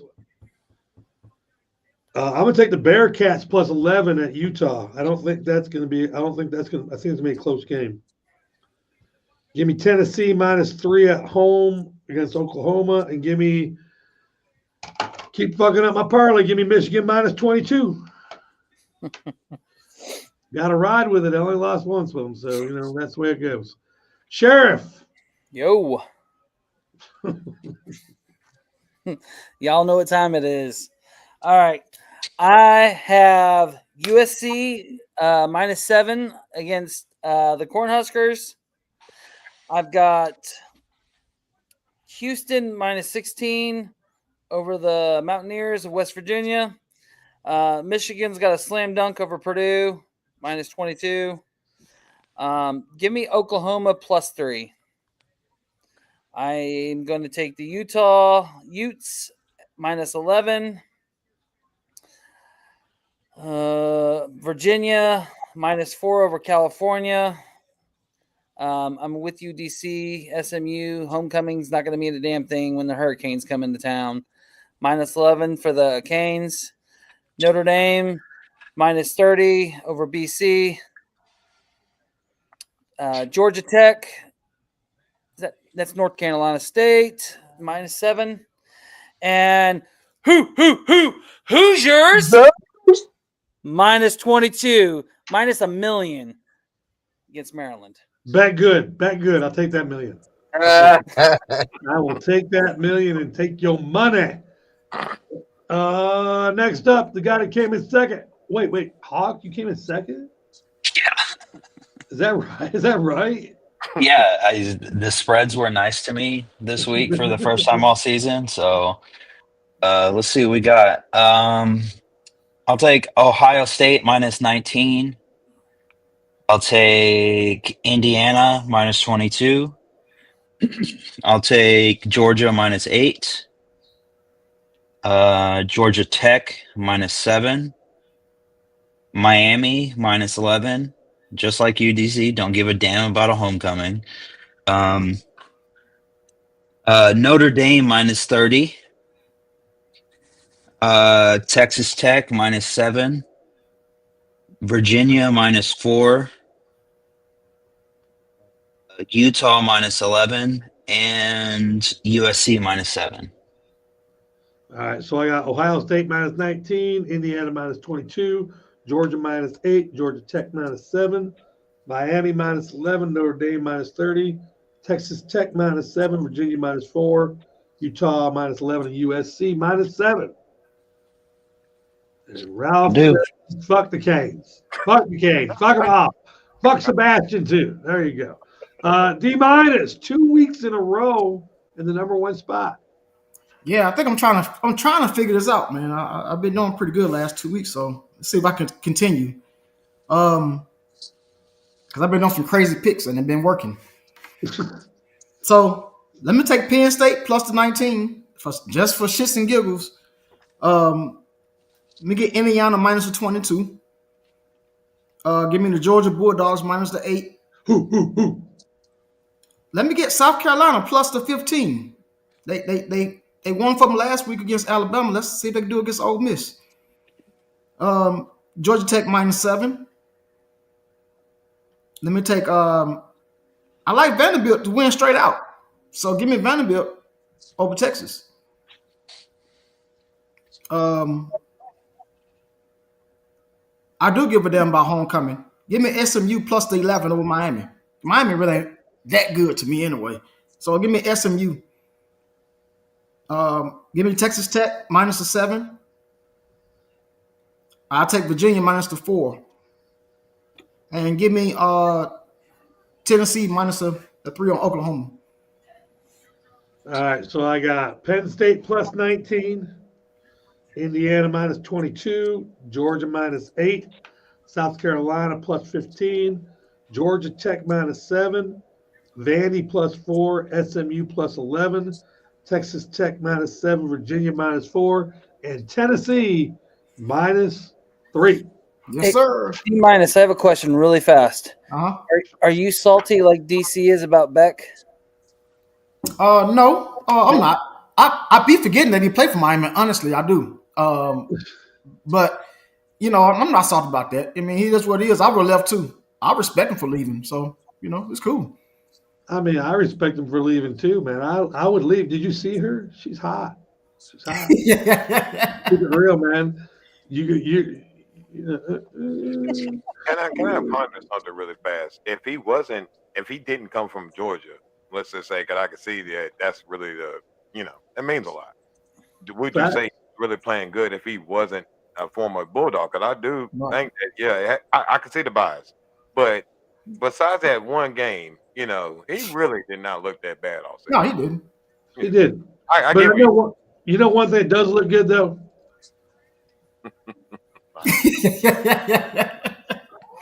Hey, credit's due. Gunner is ride it out, baby. Yeah, ride it out. He looking good. They both look good. They're very good. Yo, Florida, it's champagne time. Hey, I know you guys are sitting here seeing DC with this big ass talk, knowing he's got to go home, and his lady sitting at home is a Florida fan. Go ahead, talk that talk, because you know what time it is when you get home. You're gonna be quiet the whole day. The cream and crimson was good on DC. I'm coming over there to give you backup, man. I'm coming over. I'm gonna wear my same shirt just like you, and we're gonna do that thing. That's what good friends do. Hey, you're not coming over as backup. You're coming up as a witness. Yeah, witness. They need somebody in court. Can I get a witness? All right, it's time for some more food. Blue Moon Pizza. It's NFL time. Better have my food ready, woman.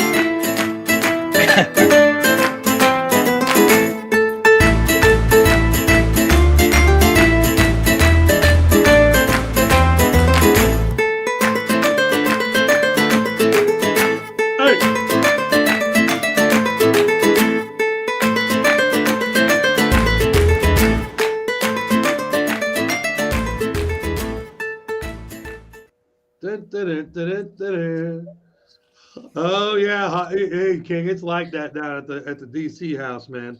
Last week, week 8 is in the books, and our winner, I feel like I'm saying this all the time, D-, and he has taken over the lead outright.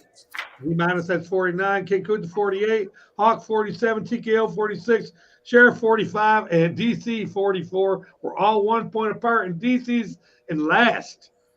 But that doesn't matter. The Georgia Bulldogs still gonna beat that ass today. Hawk, you are first, going 5-3 last week. Damn. Okay. Okay. Let me get the Lions over the Vikings. I will take the Packers over the Panthers. The Patriots over the Falcons. The 49ers over the Giants. The Colts over the Steelers. The Rams over the Saints. Cowboys over the Cardinals. Please God, because I used them a week or two ago and they screwed me over. But and then Seahawks over the Commanders.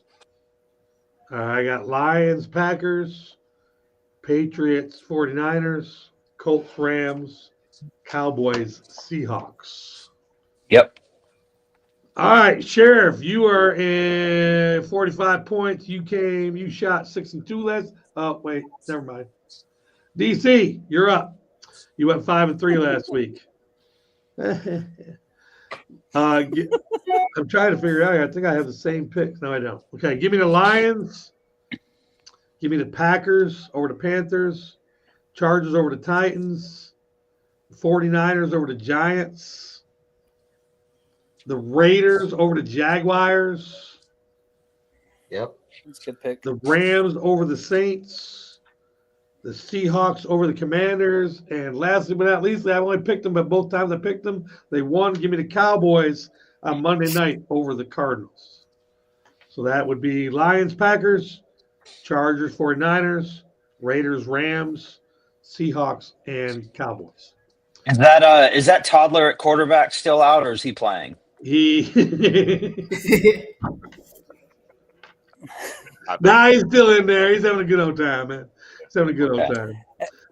Hey, real fast, would you agree that the Colts Steelers game is probably the biggest NFL matchup this week? No. I do agree with that. No, it's not. No, it's not. The Chiefs and the Bills are the biggest game. Come on now. Come on. Oh yeah, Chiefs Bills No. 100% bigger. Yeah. That's Super Bowl, AFC championships. There's just Yeah, it's a great game, but it's not the biggest game. Hey, get off the Colts ladder, okay? Everything they do this year is not the best. Okay. Well, they are the best right now. The best in the No, they're not NFL. the best. Do they have the only record to have at 5-1? No, they're not. They're not the best. They're 7-1. Okay. Is there anybody else The at 7-1? They're not the Nope. They're not the No. best. Is there 7-1 anywhere else? No, it's not. No, they are the best in the league. They Yeah. are the best. Well, I'll just be quiet. Is the playoffs starting after this game? No. So Mm-mm. I'm not saying that. I think they're going to make Who the cares? Sheriff, you are next. You went 6-2. All right. We got the Lions going to beat the Vikings. The Packers over Carolina. We got, I hate saying this, but that team in New England over the Falcons. What team will that be? Drake May's team. I got to be able to write it down. Well, put it New in England England over the Falcons. I got the Cowboys over the Cardinals on Monday night. The Seahawks over the handicap Commanders. I've got the Rams over the Saints. I've got the Niners over the Texans. And the game of the week, sorry D minus, but the Colts are going to take it over the Steelers. All right, so I got Lions, Packers, Patriots. Did you say Cardinals? No, Cowboys over Cardinals. Okay. I didn't think you did, but I wanted to make sure about that. Cowboys, Seahawks, Rams, 49ers, Colts. Yes, King, Penix is back, and so is London and the linemen. I know they got 3 people coming back for Atlanta this week. Penix is not 100% though. But he's back, right? I think he's back, but they're limiting his playbook. I saw on ESPN yesterday. Did you see Kirk Cousins play last week? Yeah. Penix is back. Penix is back. I'm not a Falcons fan, but Penix is back. Kirk Cousins not coming out unless Penix gets hurt. TKO, what you got? 6-2 last week. Doing good. I'm doing better on the NFL. So, I'm glad with my recent performance. So I'm going with those Lions over the Vikings. Taking the Packers over the Panthers. The Chargers over the Titans. The 49ers over the Giants. I'm going to switch this one. I'm going to play a little devil advocate. I'm taking the Steelers over the Colts. Let's go. I'm taking the Steelers over the Colts. It's nice. I got a feeling about this game. I'm going to take the Rams over the Saints. I'm going to take the Steelers over the Commanders. Now, this is the one I'm going to pick. I mean, The Seahawks, yeah. Thank you. Sorry about that. Oh, my bad, brother. I'm Everybody this week. quick to want to say this. I'm scared now that the Cowboys are going to lose because every time y'all pick us all unanimously, we lose every time. So I'm getting kind of scared, but I'm going to pick the Cowboys over the Cardinals for my last pick. But this is scaring me because anytime everybody agree on my team in 1 week, we lose. All right, so I got Lions, Packers, Chargers, 49ers, Steelers, Rams, Seahawks/Steelers, Cowboys.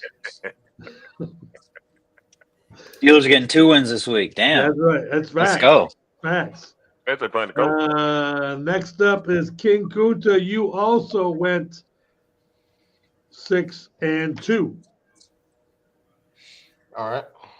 So give me the Lions over the Vikings, Packers over the Panthers, Chargers over the Titans, Patriots over the Falcons, Broncos over the Texans, Rams over the Saints, Seahawks over the Commanders, and damn it, TK. You damn Cowboys, they don't win this damn game, man. They gonna get black. I'm with you, Cowboys over the Cardinals. bro. I'm with you. We All don't right, do so I people got over quarterback. So Lions, Lions, Packers, uh-huh. Chargers, Patriots, Broncos, Rams, Seahawks, Cowboys.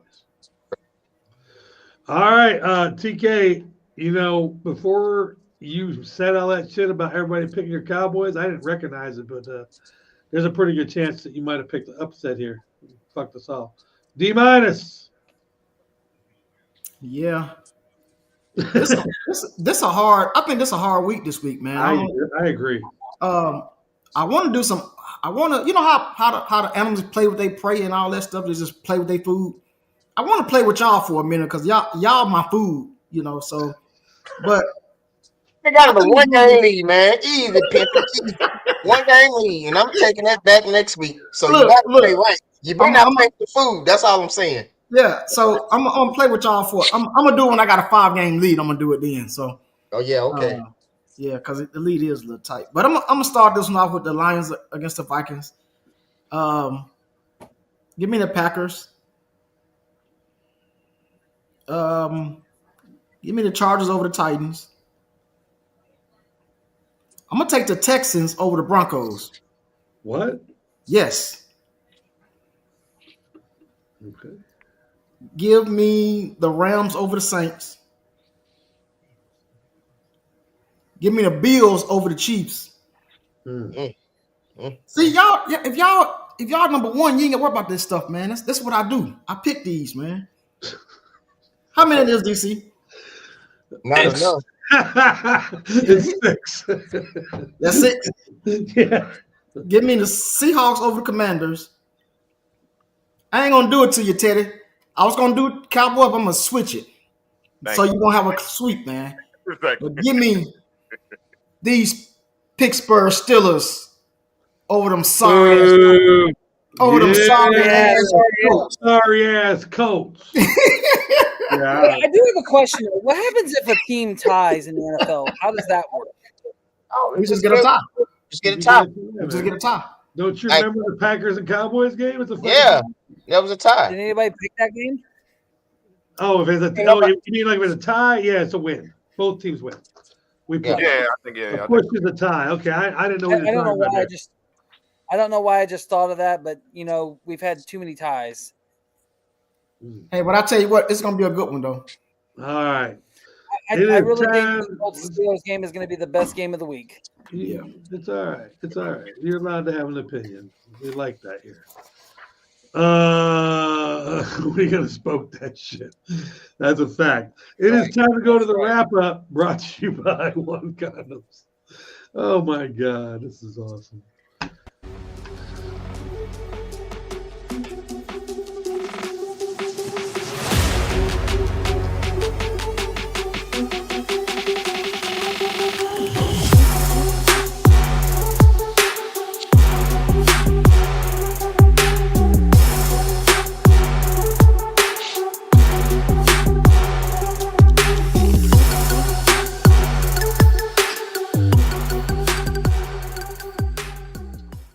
The wrap-up is sponsored by One Condoms. Over 60 sizes. Go to www.myonecondoms.com. Download the Fit Kit to measure your junk before you next time you duck. Hey, D-, you got a message up here on the board for you. Pittsburgh cooked, really? That Pittsburgh is cooked. Okay, a lot of people picking the Colts this week, but I'm tell you like this: that's a setup game too. So all for the bettors out there. Listen, what's the spread? King is a Colts fan, and at least I have one person on my side at least. Yeah, but he's not here right now, so you have no people on your side. King Kunta, what's the spread on the Pittsburgh game? 3. 3 points. Yeah.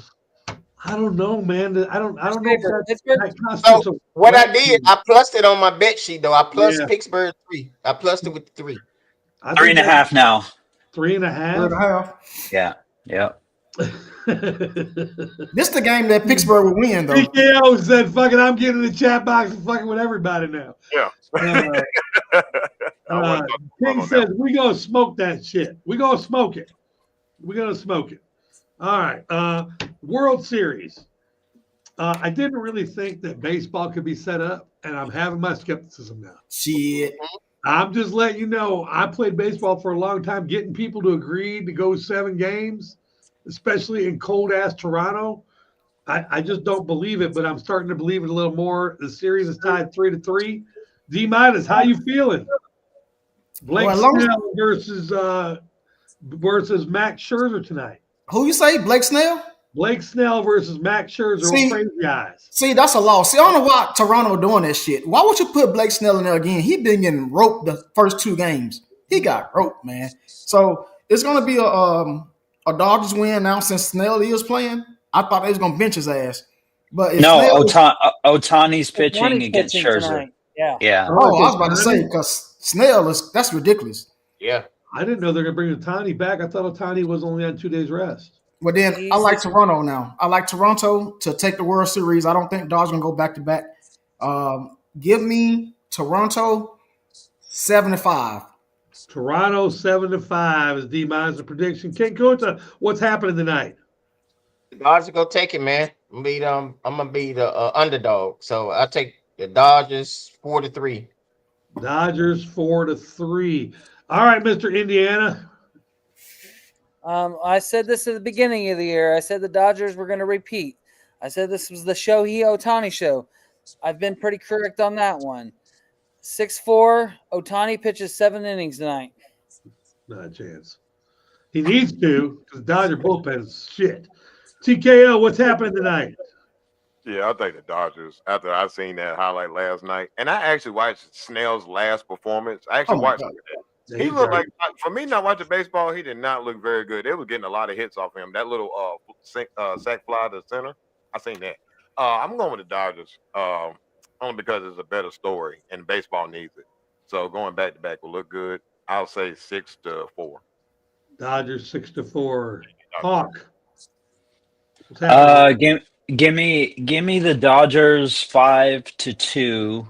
I think Ohtani goes 6. All right, Dodgers 5-2, and DC is with D minus. This is the end of the reign. I'm sorry. I think Snell's garbage. I think Ohtani's not there. If he doesn't go 7 innings, that bullpen for LA is suspect.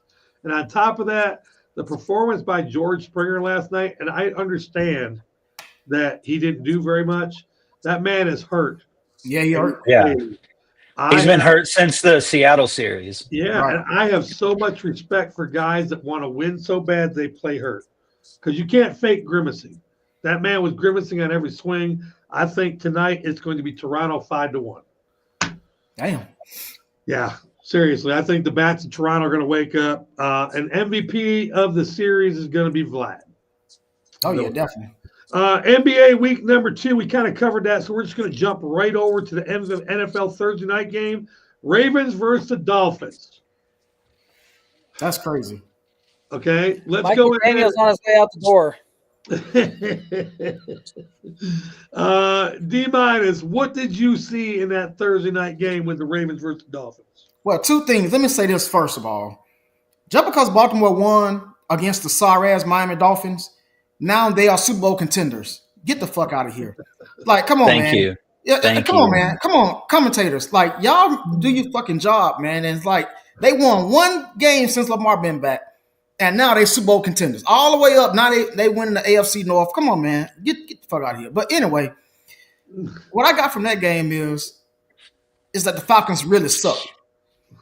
Because they messed me up last week against sorry-ass Miami Dolphins, and Baltimore showed you that Miami Dolphins ain't shit. Now, I think Miami Dolphins did get rid of the wrong person in the GM, which was crazy. They should have got rid of that weird-ass pedophile. It looked like a pedophile of a coach. So That's who they should have fired instead of firing the guy that's been there all that time and trying to make the shit a winning organization. Since And 2000. and they need to bench Tua. Tua got to get the hell on. They got to move on from Tua. Hands down, he the worst quarterback out there to me. He need to. Oh, he's not. And I'm not saying. What I'm saying is he need to retire, man. Yeah. He's not that person that started off like that. He got too many concussions. You can tell the way he's throwing the ball. That's all I got to say about that game. I'll tell you one thing I noticed about the commentators. They even put out there that Derrick Henry didn't have a fumble. Well, you played Miami. You played Miami. Of course you didn't have a fumble. King Kunta, what did you take from the Thursday night football game? Yeah, I agree, my brother. Everybody need to chill the fuck out about these Ravens, whatever. They ain't play nobody, first of all. You know, Dolphins always, Dolphins, they've been having problems since the beginning of the season, with coaching and stuff like that. So, but Baltimore Ravens did what they supposed to do. Exactly. They supposed to do. That's all it was. They did what they're supposed to do. Getting Lamar loose and stuff like that. Get them ready for the next big game or whatever. So Baltimore Ravens took care of business. That's all it was. And that's all it is. They just gotta get ready for the next game. We'll see. We can talk about this next week and see how they really play. Who they play next week? They play I think it was the Bengals. The Bengals, yeah, it's a division game. So yeah, we can talk about that. So, but Baltimore just took care of business as usual. Facts. Hawk, what'd you feel about the Thursday night game? Just like TKO says all the time, being prisoners of the moment. These commentators on Thursday Night Football were prisoners of the moment. Yeah. Like, anyone who's watched the NFL this year knows that the Miami Dolphins have just been one small step away from implosion. They've been bad all season. They've been bad before the season started because they had all the Tyreek Hill drama going on. Then Tyreek gets hurt and is contemplating retirement, all that stuff. Tua's got all his issues. Their defense can't stop a damn thing. People are scoring on them at will. You're talking about a Baltimore Ravens team that has struggled to even move the ball, even when Lamar Jackson has been in the game. Right. They can't run the ball with literally a freaking robot as a running back. Like, you got a transformer back there at running back, and you can't run the ball. Offensive line's not pushing anyone. Defense is dead because the Seahawks have your former defensive coordinator that made your defense great. So, like, they're just not the same team. But we said it so many times. Baltimore did what they're supposed to do. They beat a shitty team. Miami is terrible, and the reason that you know that they're terrible is because shortly after losing that game, the owners and everyone else starts cleaning house. Yep. And they're cleaning house before a trade deadline. Right. Which is like, you have to understand the importance of that. Because some teams feel like they might be able to fix some things at the trade deadline, but whatever's going on, they clean house before the trading deadline. Miami is a bad team. The coach needs to go. The quarterback needs to sit his ass down, and they need a whole rehaul of that team because that team is in too good of a market right now to be this bad. Yep. I think the thing that got me when I knew Miami was not going to have a good year this year is when Tyreek got hurt. Did you see him on a cart? Later, motherfuckers. I'm out of here, bitches. I ain't going to be in Miami ever again. He waved, shining hand. That was what let me know Miami was not going to have a good team. TKO, what'd you feel about the game? I felt absolutely nothing like the rest of the fellas here because that's the problem with this today's media. They want to keep crowning a champion every week. They want to sit here and keep talking about goofy stats that don't matter. Right. I'm glad that people like Brian Schottenheimer said, Dak don't care about being MVP. He wants to win a championship. So I'm tired of every week they do that, and they did it again with the Ravens. Right now, they're 3-5, right? Let's look at the rest of the season really fast. Vikings. I'm at the Vikings next week. That's going to be a tough game. 2 tough games already, right? Then a cakewalk with the Jets, possibly. Then you got the Bengals. Then you got to turn around and play the Steelers, Bengals, Patriots, and then the Packers, and also the Steelers again. Right. So, again, that's what the problem is. They have to boost their little thing on Thursday night TV, which nobody really even watches those games, to be honest with you. But because I didn't. I turned in, seen the score, right back off. Because I was like, who cares about this game right now? Yeah, and the last thing I'll just add is this. They talked about every week how the Ravens defense, after they lost the first two, they gave them grace because they played against two high-powered teams. After that, they're the worst defense in the NFL. I cannot believe what I'm seeing. Last week, one game, the 2000 Ravens are back. And it's like, it's so irritating to hear stupid people like Dan Orlowski, someone that played in the NFL, even other stupid people like Marcus Spears and other guys that, like, I'm going to be honest, all y'all are B tier of the people we really want to talk and hear analytics from. Because when Dan Orlowski gets up here with your vanilla self, you have no personality, and you want to sit up here and act like you can talk down on teams. You was trash. Okay? Trash, man. That's what they called you. So I just get irritated that a team like the Ravens that's trying to figure it out got a long road ahead of them, a hard stretch. I'm so do. Persevere through this second half of the year, by all means, hey, those guys worked hard. They busted their tail. They figured it out. But I personally believe, looking at the schedule ahead of them, it's not looking too good for them. Right. Those commentators got to get good words out for every team, and they got them all out about Baltimore this week against Miami. Sheriff, can the Baltimore Ravens beat the Colts right now? No, because they can't move the ball. And even with Lamar in there, they barely can move the ball. And Derrick Henry is suspect against a good defense. They played a shitty-ass Miami team. They were supposed to win that game. This conversation would be so different if Miami would have beat them with Lamar's first game back from injury. But Miami is who we thought they were, garbage. And the Baltimore Ravens, we talked about this a few weeks ago. It was on D-minus' story about Lamar Jackson. The Baltimore Ravens are not a contender at all. They'll play tough in their division games, but that is as far as their toughness will go. They'll beat up the little teams like the Jets or the Dolphins or the Panthers or the Saints, teams like them. But when it comes to the big teams, they've choked. And until proven otherwise, that's where I stand on it.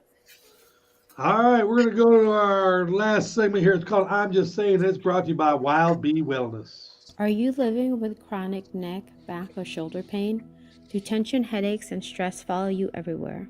At Wild Bee Wellness, we specialize in results-driven massage therapy that's more than just relaxation. It's real relief. With certified neuromuscular therapy, we target the root of your pain. Most clients see up to 90% improvement within 3 to 5 sessions. Because massage isn't just a luxury, it's self-care and healthcare. Whether you're an athlete, a busy professional, or simply tired of managing your pain on your own, it's time to take your wellness seriously. Book your first session today and receive 10% off as a new client using code BFAM10. Visit www.wellbewellness.com or call us at 678-517-7178. Follow us on Instagram and Facebook at Wild Bee Wellness. Wild Bee Wellness, located near downtown Smyrna. Be not free. Find relief. Feel renewed.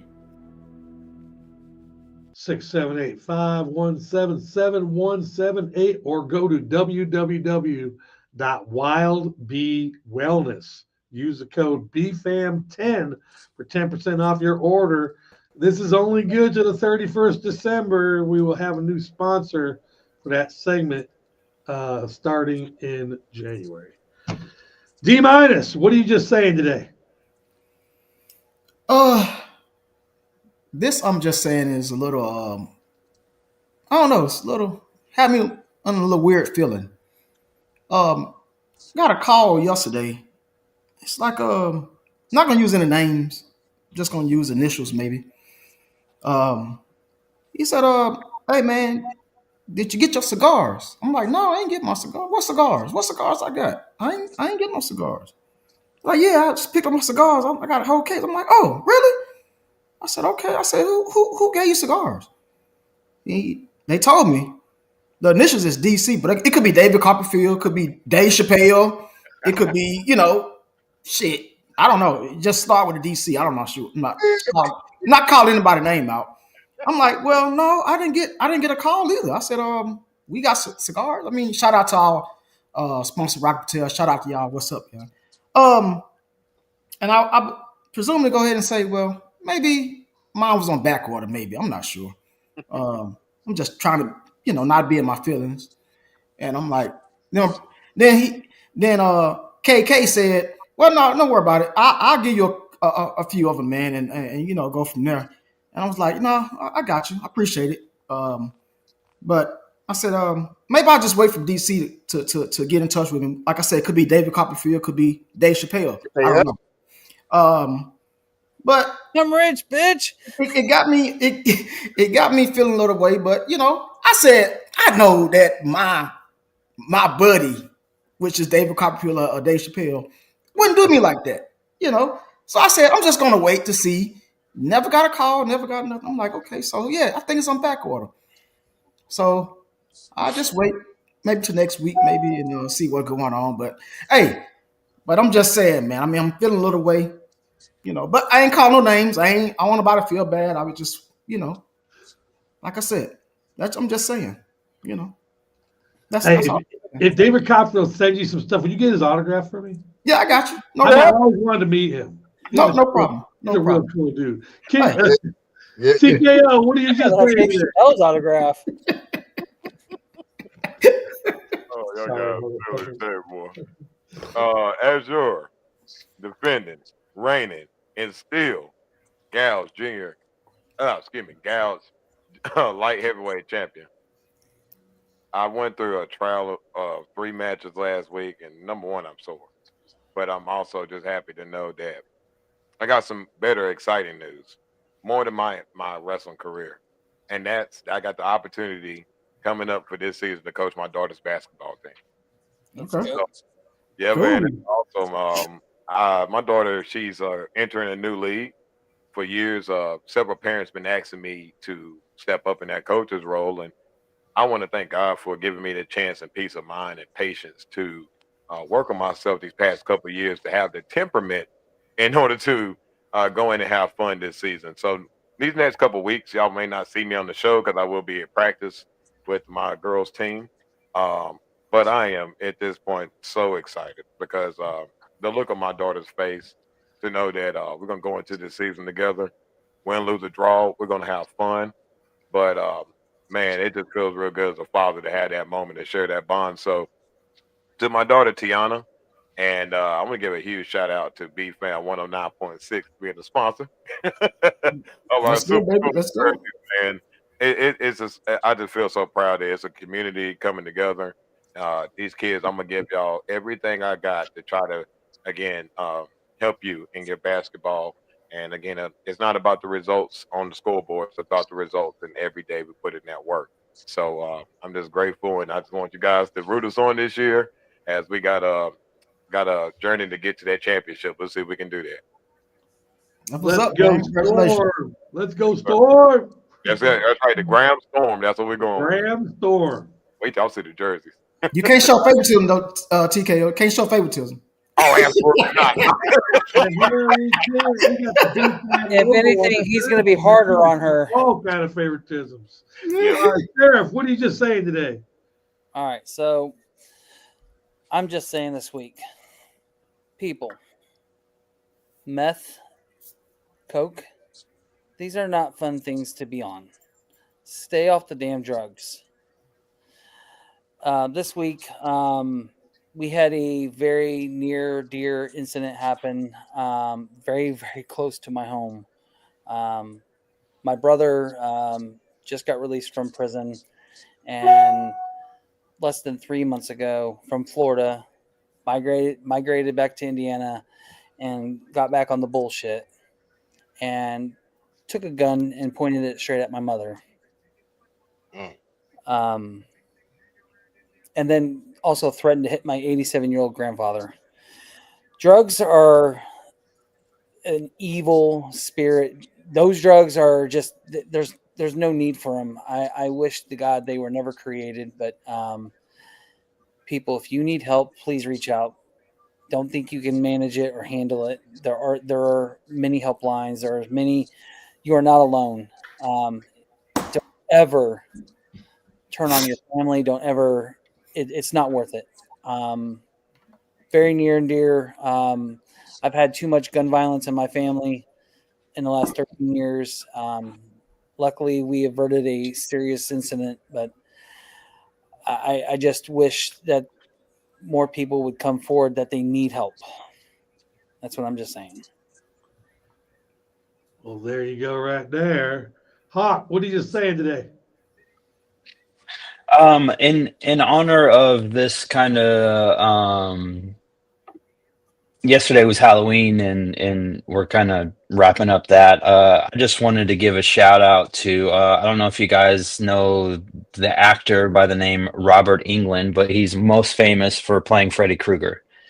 Robert Englund, it was announced yesterday, just got his just received his star in Hollywood on like that Walk of Fame or whatever. So I just want to give a shout out to him. He's been terrifying our childhoods, our teenage years, our adult years. You know, I'm still in that place where like I don't really get down with like the evil stuff, but like, you know, we grew up watching those movies. I'll watch that movie and then for my spirit, I got to offset it. So before I go to bed, I'll turn on SpongeBob or something to offset it. But just shout out to him because that's a very specific kind of genre to be in, and to be able to do it for so many years. I just think he's a guy that has definitely well deserved and deserves to have his star out there. So just a big shout out to him, Robert Englund. Freddy Krueger made basement scary again. Yes. Being honest. Yeah. Yeah.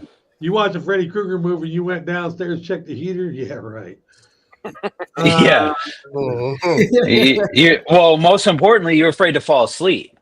Everything. Oh, everything. I'm just saying, Tyler Robinson, he is the man that killed Charlie Kirk. His lawyers have petitioned and won that it would be bad for him to go in front of a jury in orange clothes. He needs to be in civilian clothes. They're even going to let him take his shackles off to talk with his lawyers because they don't want the jury to see him as a bad man. Did this man not kill this guy in broad daylight? Do you not know we know what the fuck he looks like, that orange suit and the shackles don't mean a shit? Do you know he's guilty? We saw it happen. Why is there a court case? To see how guilty he is? To see how long we're going to put him away? And let's make sure he gets to wear clothes and not be shackled. Because we don't want the jury to think that he just shot somebody. I'm just saying. Wasting tax dollars. That's all it is. Say it again, Kunta. Say it again. Wasting taxpayers' dollars. I'm just saying. What you saying today, Kunta? I'm just saying. I'm just like the Hawk saying. Halloween's yesterday, and it's like every year. Not to saying that I'm celebrating it, but I remember a time when kids, the whole neighborhood was full of kids. It's like this year is like prior to last year. It's getting like less and less kids coming to your house. I think I had a total of probably like 3, maybe 4 kids, you know, come to the house. And when they come to the house, you know, they said, I say trick or treat. And then when I hand the basket out with the candy, they get like 1 piece here and 1 piece. I'm like, really? When I was a kid, I used to put my hand off in there. I used both of my hands and grab like 2 big handfuls and put them back. I'm saying, y'all get greedy with it. I mean, like it's just crazy how times have changed. Like they really missing out on childhood years when it comes to like go around to, you know, good neighborhoods and getting free candy. You know, it's just like your free time. One time that your mommy can't say no, or your dad can't say no about you getting some sweets. So it was kind of like, it kind of made me reminisce on back when I was a child, and you know, Halloween was fun. You know, it was special. Like it was like you get to trick or treat with your friends and stuff. Now it's not. You see kids with their parents, which yeah, because times have changed. But we was going trick or treating by ourselves, and we was really grabbing candy. Like every child that came to my house was like getting 1 piece here and 1 piece there. I had to like. I gave them the candy for them because they was too scared to grab the candy. And I'm handing out like, hey, give it all you need, you know? So I'm just saying, man, you're like, these years have changed, childhood years have changed, kids have changed. So I just enjoy, just reminisce on the time that I had when I was a child. That's all I'm saying. What a great! I'm just saying, man. Halloween is definitely a crashed holiday. I told the kids I used to go trick or treating at 4 o'clock, and I wouldn't come back till 11 o'clock. Facts. It'd be out there. Yep. My neighborhood has a sidewalk and a nice neighborhood, and we didn't have 0 kids last night. Wow. Yeah, 0 kids too over here. I took my Yeah, kids yeah. out like 2 hours. Yeah, I remember back when we used to go out alone. Then I remember it transitioned to one parent would drive like a whole bunch of kids around. Now it's just nothing. But I did see one thing. There was rumors that food stamps were going to end this morning, so I went to the store last night to try to get some news. Every aisle was empty except the candy aisle. Y'all motherfuckers spent them food stamps on candy? Catch you next week at 10 o'clock. Get Money Sports. They're going on sale. That candy aisle was on lockdown, boy. They were empty and buggies in that aisle.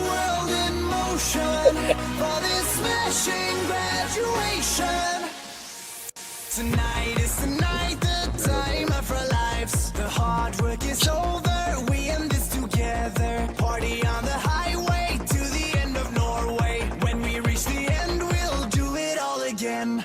Living for today, not thinking about tomorrow. Party with the rock stars from the south of Sweden. Shining like a pearl, we're ready for the world. School ends tonight, the pearl is forever. Meet the